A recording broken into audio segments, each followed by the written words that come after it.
నమస్తే, నేను మీ ఈశ్వర్. ఈ6 న్యూస్కి స్వాగతం. వార్తల్లోని ముఖ్య అంశాలు.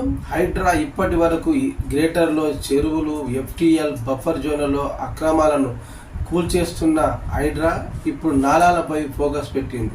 టోలీచౌకి, షేక్పేట్, బల్కాపూర్ నాలాలను డ్రోన్లతో సర్వే చేస్తుంది. హైడ్రా సిబ్బంది బల్కాపూర్ నాలా గతంలో ఎంత వెడల్పు ఉండే, ఇప్పుడు ఎంత వెడల్పు మేరకు ఆక్రమణకు గురి అయ్యిందనేది డ్రోన్ల ద్వారా సర్వే చేస్తున్నారు.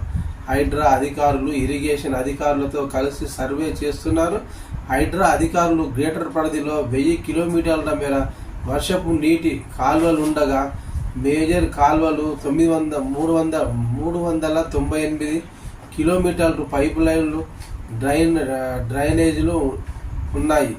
చిన్న సైజు నాలాలు 600 కిలోమీటర్లు వరకు ఉన్నాయి. కొన్ని ప్రాంతాల్లో నాలాలు పూర్తిగా కనుమరుగు అయ్యాయి. ప్రస్తుతం ఉన్న నాలాలు చాలా ఏళ్ల కిందట నిర్మించినవి. రోజు రోజుకు జనాభా పెరుగుతుండడంతో నాలాల్లో వస్తున్న వరద కూడా పెరిగిపోతుంది.